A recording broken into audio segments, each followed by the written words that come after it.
بكم من جديد. kabajamtoota hordoftoota keenya qophii kutaa lammaffaa qabannee dhiyaannee jirra.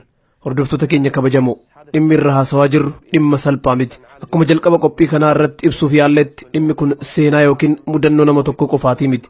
Kaayyoon qophii kanaa inni guddaan namni maatiin irraa dhukkubsate yoo saahira bira dhaqu saahirtoonni haala kamiin akka isaan nama gowwoomsan akka hubannuuf. Saahirtoonni yoo fedhan maqaa haadha nama dhukkubsatuu gaafatu. Takkaahuu nama dhukkubsatu kana kophaa isa haa taa'u jechuun ajaju. Yookaan ammoo baatii tokko guutuu qaama isaa akka hin dhiqanne jedhu. Yoo fedhan ammoo hoolaa bifa kanaa itti qalaa jechuun ajajan. Wantoota biroo kanneen kana fakkaatan hedduu nama ajaju. Kun hundinuu gocha shayxaanni akka namni shirkii dalaguuf saahirtootaan fayyadamee nama gowwoomsu ta'uun shakkii takka illee hin qabu. Egaa kanatti aansee obboleessi keenya Sheek Daawud namni dalagaa sihirii shayxaana irraa baratu tokko sadarkaa fi ulaagaalee akkamii keessa akka dabru akkasumas dalagaan sihirii diinii islaamaa waliin haala kamiin akka wal faallessuu fi dhimmoota birootis nuuf ibse. Turtii hanga ammaatti dalagaan sihirii karaamaadha jechuun hawaasa akka gowwoomsan nuuf ibse. Gabricha rabbii nama saaliyaa of fakkeessuun fudhatama argachuuf yaalaa turuu isaa kanaaf ammoo sa'aatii dheeraaf masjida keessa taa'uun nama aabida fakkaachuuf yaalaa akka ture nuuf himee jira. Mee ammas wanta hundayyuu afaanuma isaa irraa haa dhageenyu.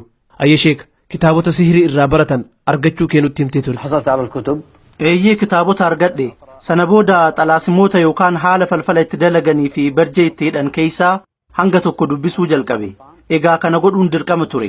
Haaluma kanaan hanga yeroo ruhaaniyyii guddichaan wal argeetti dhawaatumaan itti fufe. Ruhaaniyyii kan jettuun kun shayxaanaami? Eeyyee shayxaana nama gowwoomsuu fi ruhaaniyyii jedhanii yaamu. Haqiiqaa maqaa qofa osoo hin ta'in zaataa fi tibba isaa haala isaa hunda yeroo namatti himan akka namni kabajaa fi sodaa addaa isaaf horatuuf itti yaadameeti. Ruhaaniyyii guddicha kana ijuma keetiin agarte? Eeyyee fuuldura kiyya dhufee ijumaan arge. Hubadhu haalli inni akkasitti fuulduratti sitti mul'atuun akka ati ajaa'ibsiifattee itti amantuu fi zaataa fi haala nama hawwatuuni akkasitti sitti mul'ata. Gubbaa irraa hanga gadiitti huccuu adii uffatee rifeensi isaa kan nama hawwatu tahee natti mul'ate. Sana booda maal akka isarraa barbaadu na gaafate. Anis ruhaaniyyoota na tajaajilan akka naaf ramaddu barbaada jechuun himeef.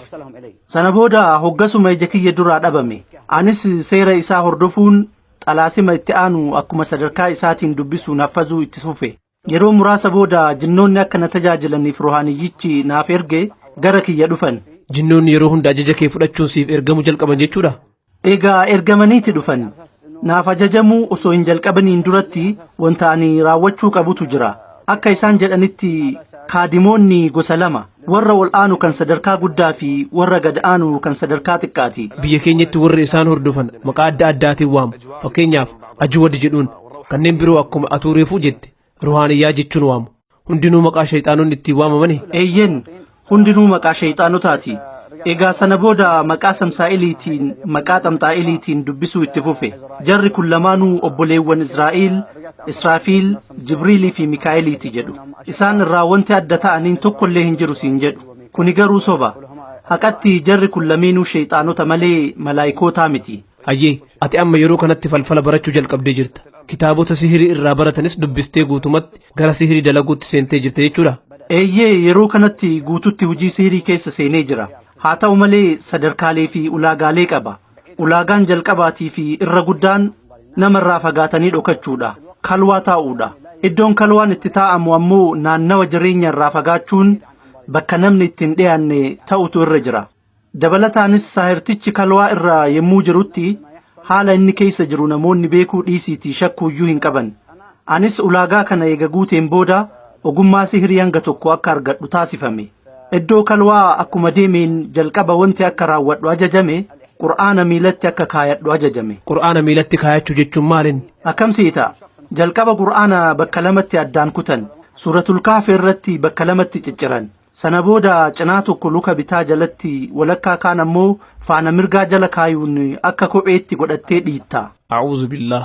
Qur'aana irra deemta jechuudha. Kana qofaa miti. Qur'aana biroo ammoo cicciruun iddoo kalwaa ta'anitti akka margaatti firfirsan.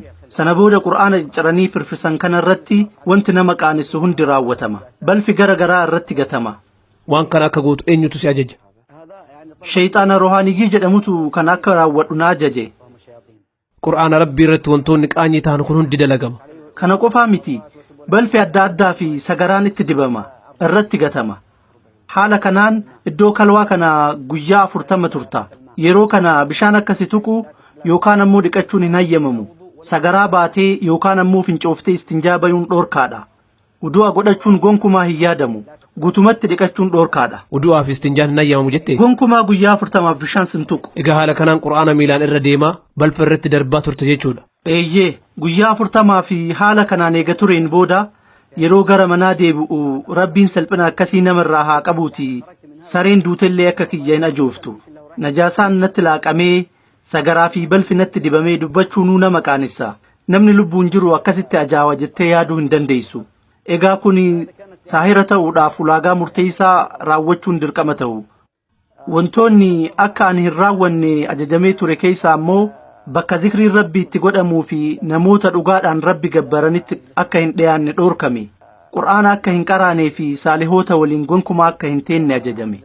Qur'aana haala sirrii taheen qara'uun dhoorkamus namoota gowwoomsuu fi nama saaliha of fakkeessuudhaaf aayatota muraasa akka qara'u naaf hayyamamee ture. Mee kun ammoo akkam jechuudha? Kana jechuun fakkeenyaa fi namoonni dhukkubsatanii gara kiyya yeroo dhufan yookaan ammoo namoota afootti nama hin salaanne, nama qur'aana hin qaraanee fi nama zikrii hin goone tahuu kiyya yoo hubatan namni tokkollee na bira hin dhufu. Inumaayyuu kaafiraa fi kijibaadha jechuun na balaaleffatu. Narraa dheessu. Kanaafuu hawaasa biratti fudhatama argachuuf jecha yoo xiqqaate nama qur'aana qara'u fakkaadhee mul'achuu qaba. Akka namni sirraa hin dheessine qofa qur'aana miilaan irra deemaa turte ni qaraata. Akkasumas wudu'a malee salaatte jechuudha. Wantoonni ani dalagaa ture hunduu waan islaamummaa keessaa nama baasan turan. Yeroo garii namoota waliin karaa osoo deemuu azaan ni baha. Yeroo kana namoonni waliin jiru gara masjidaa seenu. Anis isaanuma waliin osoo hin wudu'atin masjida seena. Namoota waliin jirtu biraa akka nafneef qofa jechuu. Eeyyee isaan keessaa namni tokko wudu'a ni qabdaa jedhee yoo na gaafate silaahoo duhaa salaatee manaa bahe jedhaan ni kijibaan beeki salaatumayyuun salaatu. Yeroo kana janaabaas qabaachuu danda'a. Najaasaadhaan laaqamee namoota haala kanaan kijiba. Akka nama qulqulluu namni na haa arguuf qofaaf masjida seenee salaata. Hayyeemee akka nuuf himtetti namoota yaalaa turte. Ati garuu ogummaa nama yaaluu ni qabda. Namoota gowwoomsuuf kijiba malee ogummaa haakimaa tokkollee hin qabu. Namoota dhukkubsatanii yaala barbaacha gara kiyya dhufan ni gowwoomsa malee wanti ani isaaniif godhu hin turre. Hayyee dhukkubsattoonni yaala barbaacha yeroo si bira dhufan qura'aana irratti qara'aa turte. Eeyyee fakkeessuudhaa fi aayatoota muraasa isaan irratti qara'aa ture. Sana booda hoo? Sana booda gara dalagaa shirkiitti seena. Fakkeenyaa fi aayatoota akka suuraa ikhlaasii fi kanneen biroo ni qara'a. Itti aansuun ammoo yaa mulii bilhaatifiin yaa siraajis saalihiin jechuun sheeyxaanota gabbaruu maqaa isaaniitiin yaama. Maqaa samsaa'ilii fi xamxaa'ilii yaamuun sheeyxaanota kadhachuu itti fufa. Kana kan godhuuf akka jinnoonni naaf ajajamaniif kadhadha. Hayyeemee saahirtoonnii fi warri falfala dalagu gariin namoota hajaaf isaan bira dhufan maqaa isaaniitii fi odeeffannoo isaanii garii osoo abbaan dhimmaa hin himatin dursanii dubbatu jedhama. Kana akkamitti dandeettan? Ati yoo kana gootee beektaa? Eeyyee kun ni godhama. Akkamsiita sheeyxaanonni ana kaddaman takkaahuu na waliin dalagan odeeffannoo nama na bira dhufuu kanaa qariina isaa irraa fudhachuun natti himan. Akkuma beekamu namni hunduu qariina sheeyxaanaa qaba. Fakkeenyaa fi ati kuweetirraa kaatee yamanitti na bira dhufta haa jennu. Akkuma ati na bira geetteen waa takkallee osoo ati naaf hin himin ati abaluu ilma ebaluutii miti siin jedha. Hubadhu anaa fi ati tanaan dura wal hin beeknu. Wanti naaf himte tokkollee hin jiru. Maqaa fi odeeffannoo kee akkamitti argachuu danda'aree? Karaamaan beekee miti. Kun dalagaa kaadimoonni rohaaniyyii jennuun raawwatan. Biyya akkanaati sa'a kanatti kaatee as geette jedhee siif hima. Abaluuf bilbiltee yookaan ammoo siif bilbilanii turan siin jedha. Meeshaan akkanaas jalaa badee jira. Takkaahuu bittee jirta siin jedha. Odeeffannoon sitti himu kun hundi dhugaadha. Ani siin beekuu atis nan beektu. Waan geebii yookaan fagootti ta'e beekuu hin danda'u. Wantoota kana beekuu kan danda'e sheeyxaanonni na gargaaraniiti. Sheeyxaanonni odeeffannoo fi kidmaa kana hunda bilaashitti sababa malee kan na tajaajilan sitti hin fakkaatin faayidaa fi bu'aa argatantu jira. Kan biraa ammoo namoonni saahirtoota bira deeman wantoota isaan qunnamu keessaa fakkeenyaaf hoolaa yookiin lukkuu bifa akkanaa qalaa jedhamanii ajajamu. Dhiigaa fi cuma akka qaama isaaniitti dibatan ajajamu. Wantoota nama ajaa'ibsiisan akka godhan ajajamu. Waan akkanaa maaliif ajajamu? Egaa wantoonni kunniin hundi fakkeessuudhaaf malee sheeyxaanotatti dhihaachuudhaaf silatii dirqama taheetii miti. Kaayyoon guddaan sheeyxaanaa ilmi namaa shirkii akka dalagu godhuudha. Horiin qalamu kun maqaa rabbiitiin alatti akka maqaa sheeyxaanaatiin gorra'amu fedha. Kufritu barbaadama. Balaan guddaan bifa yookaan gosa horii qalamuu osoo hin taane horiin kun eenyuuf qalama kan jedhu irra jira. Horiin kun rabbiif jecha qalamaa gonkumaa maqaa rabbiitiifi miti. shayxaanaaf qalama. garuu shayxaanonni halluu yookaan gosa horii qalamuu kana wanta addatti filatan ni qabu. Yeroo garii wantoonni filataman ni jiraatu. Shayxaanonni saahirtichaan wanta akkasii ajaja jedhuu ni mala. Shayxaanonni yeroo hedduu halluu gurraacha filatu. Adii, diimaa yookaan ammoo bifa biraa makaa kan hin qabne gurraacha. Re'ee gurraattii yookaan lukkuu gurraattii sangaa gurraacha siin jedhu. Ajajni akkanaa kan dhiyaatu haala abbaa dhimmaa irratti hundaa'eeti. Abbaan dhimmaa kun nama dureessa yoo ta'e yookaan ammoo nama rakkoo cimaa keessa jiru yoo ta'e inumaayyuu itti jabeessan. Saahirtoonni mala garagaraatti fayyadamuun nama karaamaa qabu waliyyuu fakkeessu fudhatama argachuuf jecha mi'ati mala akkamiitiin namoota gowwoomsaa turte. Haqiiqaa namoota sodaachisuudhaaf maloota adda addaatti fayyadamna. Namni ammoo wantoota kanneen nurraa yeroo argan karaamaa rabbiin irraa nuuf kenname waan qabnu isaanitti fakkaata. Akka malee ol guddisanii nu ilaalu, nu sodaatu. Dhugaan jirtu garuu badii shayxaanaati malee karaamaan nuti rabbi irraa arganne tokkollee hin jiru. Fakkeenyaaf namni dhukkubsatee tokko yeroo na bira dhufu osoo gara yaaluutti hin seeniniin dura namoota gowwoomsuuf jecha akka nama wudu'atuu mana fincaanii seena. Akka nama rakaateeni salaatee rabbiin gargaarsifatuu fakkeessuuf jecha. Dhugaan garuu wanti ani mana fincaanii seenuuf tahaaraaf osoo hin taane of najiseessuufi. Namoonni garuu akka waan ati du'a gochuudhaaf deemteetti yaadu. Eeyyee akkasitti yaadan. Ani garuu najaasaan laaqamee deebi'a. Kana booda akka nama salaatuu sidaajaa buufadhee gad jedhee ol jedha. Haqiiqatti garuu xahaaraan qabdu. Allahu akbar jedhee jalqaba. Sana booda maal akka dubbadhu namni tokkollee hin beeku. Ani garuu yeroo kanatti shayxaanota kadhadha. Du'aa'ii tawassulaa jaratti dhihaadhuun qara'a. Dhumarratti shayxaanni dhufee na afoo dhaabbata. Sujuuda bu'aaf. Yeroo kana shayxaanni sitti mul'ata? Eeyyee ni arga. Saree jaldeessa yeroo biraa immoo booyyee fakkaatee natti mul'ata. Haaluma kanaan sujuuda buutaaf jechuudha. Eeyyee ni sujuudaaf. Erga salaata xumureen booda kanjaraa yookaan albee dheeraa qabadha. Akkuma beekamu kanjaraan mancaa dheeraa warri Yaman hidhatu. Mancaa kana qabadhee nama dhukkubsatu kanarra mara. Yeroo kana wanta nama dhukkubsatu san yaalaa jiru namatti fakkaata. Kanas akka namoonni shakkii tokko keessa hin galleef du'aa'iin jalqaba. Maashaa Allah. Yoo akka isaanii rakaateeni salaatee jira. Rukuu'aa fi sujuudni kiyya ni bareeda. Kana booda namni hundinuu na amanee jira. Maashaa Allah nama saalihaa walijii rabbiitiin aan jedhu.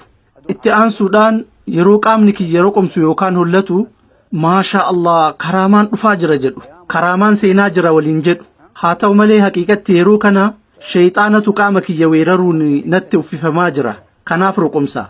Ammas akka namoonni na ilaalan hundi natti hawwatamaniif mancaa yookaan ammoo cuubee dheeraa kanaan garaa kiyya irra uf waraana.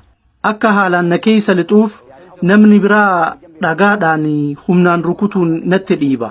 Yeroo kana hanga qabata mancaatti na keessa lixa. Mancaan garaa kee keessa ni seena jechuudha? Garaa keessa na seenuu dhiisiiti gogaa kiyyayyuu hin tuqu. Garuu namoota silaalan waan garaa kee keessa lixe isaanitti fakkaatee mul'ata jechuudha? Akkam seeta shayxaanonni huccuu isaanii natti uffisu.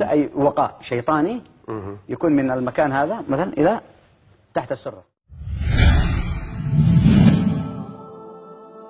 أبي هريرة ربين الراها جالته رسول صلى الله عليه وسلم كجي نمني سبحان الله وبحمده قيته قد بجي شبوني ساني أرار ممتيف وصواكه متشغلانات الله الدماتي صحيح مسلم.